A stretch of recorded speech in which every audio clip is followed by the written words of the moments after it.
रूस के ताजा हवाई हमलों ने यूक्रेन की हालत खराब कर दी है। ये बात खुद यूक्रेन की वायुसेना ने मानी और कहा कि रूस अपने विमानों से जो भारी भरकम एरियल बम गिरा रहा है उनका मुकाबला करना यूक्रेन के बस से बाहर है, क्योंकि यूक्रेन के एयर डिफेंस सिस्टम रूस के 500 किलो के इन एरियल बमों को इंटरसेप्ट ही नहीं कर पा रहे। एरियल बम को लड़ाकू विमान से दागा जाता है जो हवा में उड़ते हुए अपने टारगेट पर फटता है।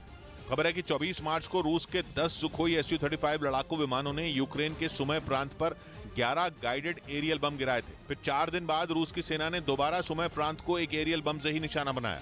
यूक्रेन की एयरफोर्स का कहना है कि वो रूस के एरियल बमों को शूट ही नहीं कर पा रही। उनसे निपटने के लिए यूक्रेन को मल्टी रोल फाइटर जेट की जरूरत है। इधर उत्तर प्रदेश के बुलंदशहर में एक घर के अंदर हुए धमाके में 4 लोगों की मौत हो गई। पुलिस के मुताबिक वहां केमिकल बनाने का काम चल रहा था, तभी उस घर में जोरदार धमाका हुआ। धमाका इतना जोरदार था कि वह मकान मलबे में तब्दील हो गया। घटना की जानकारी मिलने के बाद पुलिस और फायर ब्रिगेड की टीम पहुंच गई। अंदर से यहाँ कुछ सिलेंडर बरामद भी हुए हैं। पुलिस ने शवों को कब्जे में लेकर पोस्टमार्टम के लिए भेज दिया और मामले की जांच में जुट गई।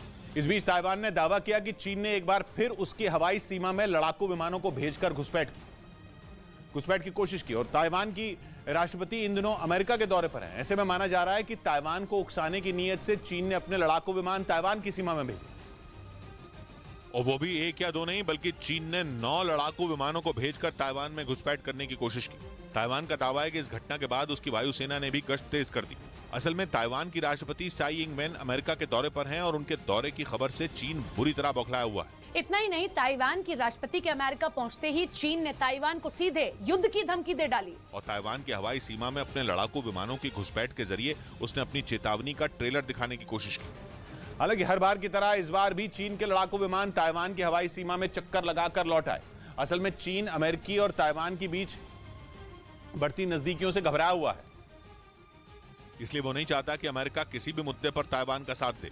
चीन लंबे वक्त से ताइवान पर कब्जा करने का मंसूबा पाले हुए है, जबकि अमेरिका उसकी राह में रोड़ा बनकर खड़ा है। और वो चीन को चेतावनी दे चुका है कि अगर उसने ताइवान पर हमला करने की सोची तो उस जंग में अमेरिका भी कूद जाएगा।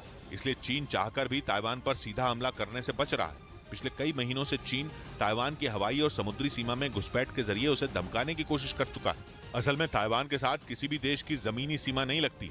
वो समुद्र के बीचों बीच एक टापू पर बसा देश है।